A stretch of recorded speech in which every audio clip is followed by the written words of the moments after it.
It's a quiet afternoon in a subdivision of Las Vegas. This homeowner and her neighbors have just noticed a dog walking off leash in the street. I got him. She calls the wandering pit bull over, and he seems friendly enough. It's not mine. Her smaller dog, named Max, comes out to say hello with a customary dog butt sniff. Without warning, the pit bull snaps and tries to bite down on Max. The homeowner desperately tries to keep Max out of the pit bull's jaws, even putting herself at risk of being bitten. Max is less than half the attacking dog's size. A single bite could prove to be fatal. Suddenly, a hero appears. Yeah, you're dead. Get him out. Go him out. No. A package delivery driver puts herself between the attacker and its victims, giving them an opening to run safely inside. No. No. Thanks to this delivery driver, Max and his owner escape with only minor cuts and scratches, proving that not all friendly neighborhood heroes wear capes. Some wear delivery vests. You're a bad dog. When Kaylee Day, who lives with her husband and their young children in Houston, Texas, witnesses something on her doorbell camera, it changes her life forever. My husband and I were the typical suburban happy couple, married, had kids, until the last year when we were going through couples therapy, just working through marital issues that we had that seemed to affect a lot of other married couples. Nothing like deal breaking, but I do get these gut feelings. He was doing something shady that I didn't know about. When Kaylee's son is sick, her husband suggests that she take their daughter on a planned family vacation, and he stay home with their son. Around 10 p.m., the doorbell camera app goes off. And you know, when you first get the notification, it's just a picture. And so all I saw was two bodies. So I called them and I said, hey, there's two creeps on the front porch. You might want to go check that out. And I start to watch the video. And I see my husband and his coworker on the front porch. My stomach dropped, my heart sank. I didn't really know what to think besides what the heck is going on in my house. And I realized that it was him and his mistress on our front porch, and they were kissing. He grabbed her butt and then said, and I'm just really angry and really sad. I was disgusted, and I feel like I don't know the person that I even married. So I immediately called him back, and I said, it's you and your coworker on the doorbell camera. He denied it for a good 5 to 10 minutes till he finally confessed that she was over. What's more, when Kaylee looks back at the door cam footage, she sees that her husband tries to cover up his lover's arrival.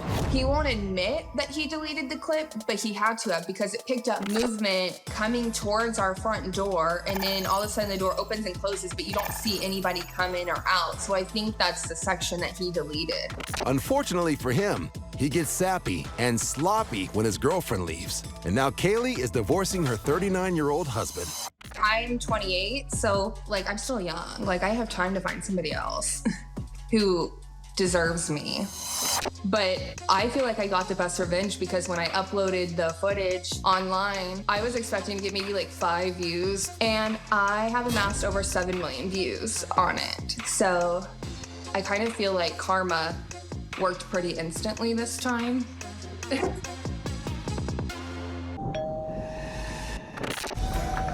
Witnessing a neighbor's love life can be a dramatic experience. From the highest highs, like a moonlit dance on a rooftop, to the lowest lows, like breaking up in front of the neighbor's cat. But sometimes, breakups can be a matter of life or death. Oh my God. 2 construction workers are witnessing a couple's fiery breakup in a multi-unit building. The man behind the camera is working for the neighbors across the street. When he hears the couple shouting, he starts recording. She about to hit him, bro. Oh, he said he gonna beat out of her. Oh my God. Oh my God, he just threw water at him. Going down. Despite being doused with water, the woman's temper continues to flare.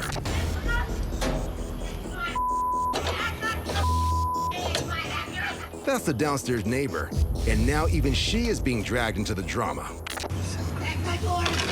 She leaves the porch and it would seem the confrontation ends. But things are about to really heat up.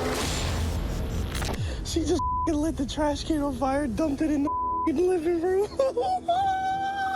She's about to burn the house down, dude.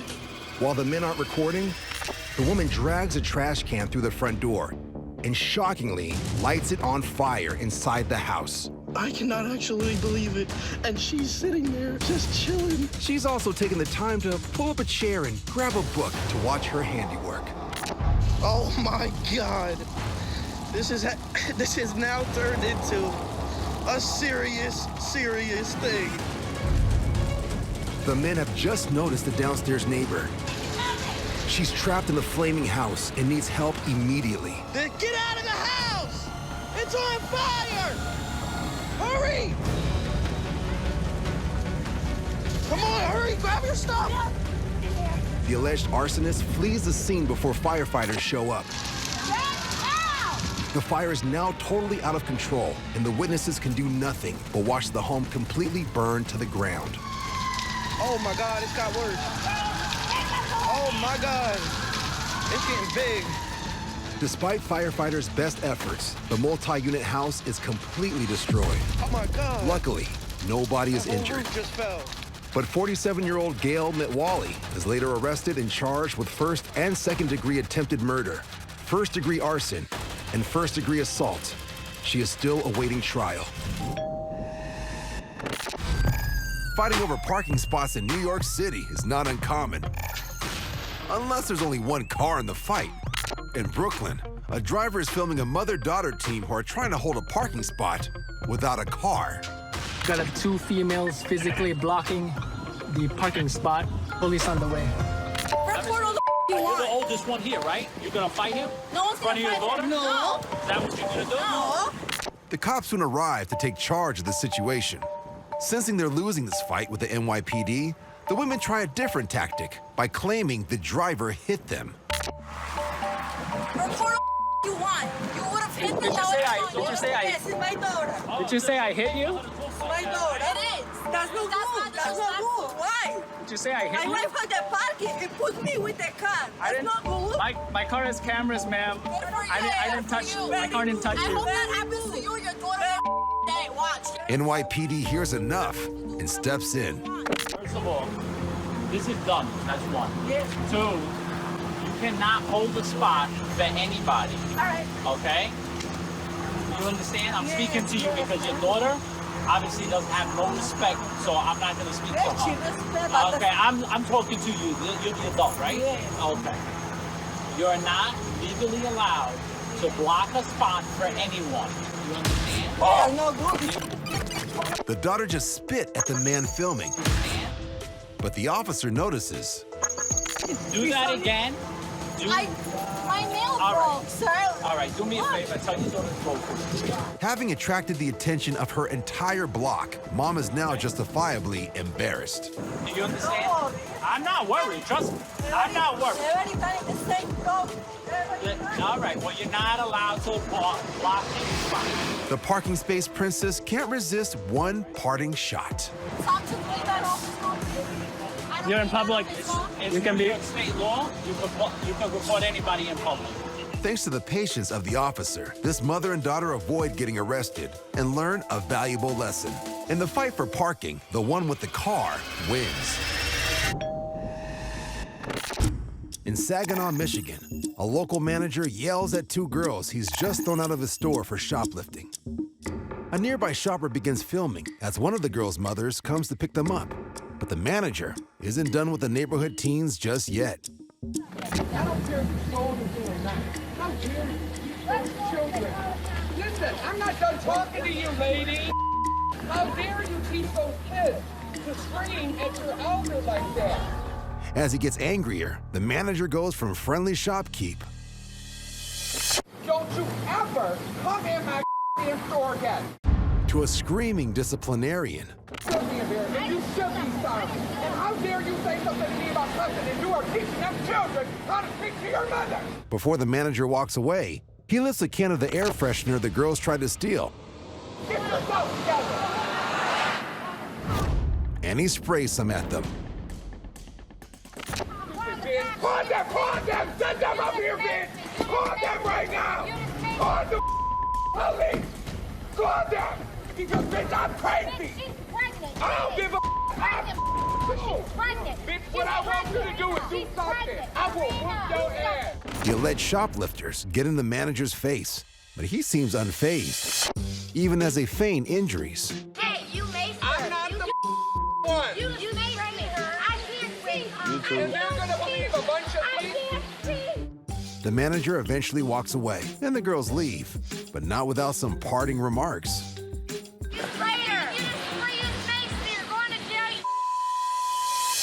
The police are called, but no charges are filed against the manager or the alleged shoplifters. And although the manager is fired, days later, his meltdown goes viral, and he briefly becomes a celebrity in the neighborhood, allowing him to steal something of his own: the spotlight. It's a beautiful day in the neighborhood in Costa Mesa, California. Perfect for cruising around in the sunshine. But for these unlucky teens, one grumpy neighbor has come along to darken the mood. You're dumber than a box of rocks. You're not wearing a helmet. I'll call a cop on you, buddy. One. All right, go for it. What did he do wrong? He's doing 50 miles an hour. According to this guy, the speed limit applies to everyone, no matter how impossible. 50 miles an hour. On a bike? 10 miles an hour. Just drive off. Sensing serious discipline is needed, the man raises the stakes even higher with an ominous warning. What do you do? Sons of bitches. I happen to be one of the guys on board. Okay. You want to be fined? I can do that. Why are you getting in our face for? Because this damn thing is doing too fast. It's two-stroke. Unfortunately for him, the kids don't seem to care about his high-ranking position within the neighborhood. So stop being dramatic. I'm not. You stop being dramatic. How? We're not going 50. You were doing 50. That doesn't even go 50. That goes 15. Even the chairman of the board can't argue with physics. Instead, he makes a dire prediction. Whoever lives here or whoever owns this will be fined. Okay. Because I'll make sure that it happens. Yeah, I'm sure you will. Okay. You seem like the type. Yeah, I am the type. Yeah, I guess. Stop it. And put a helmet on your head. Oh, we don't have one. Bye. Hey, buddy, you asked for it. Yelling at mine is worth it, dumb. Bye. Yeah. So let that be a lesson. When riding a bike around your neighborhood, stay below 50 miles an hour, or else. Neighbors come in all different types, but the most entertaining folks to encounter are the impulsive ones who do unbelievably dumb things. Like this daredevil, who should be alarmed by the sight of ice on his pool, but instead, he invites his neighbors over and asks one of them to film the action with his drone. As he breaches the side of the pool, it releases thousands of gallons of water, creating a perilous situation for this adventurer who is standing on thin ice.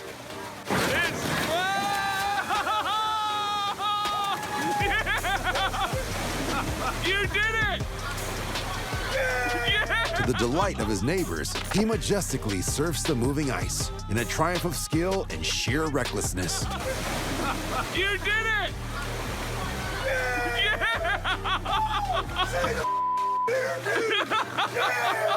And to top it all, he even manages to save his beer. On the corner of the shop, we got pieces. And then there's this guy. Who knew that smashing a spray can could cause a massive explosion of blue paint right in the eye? Well, literally everyone else in the neighborhood.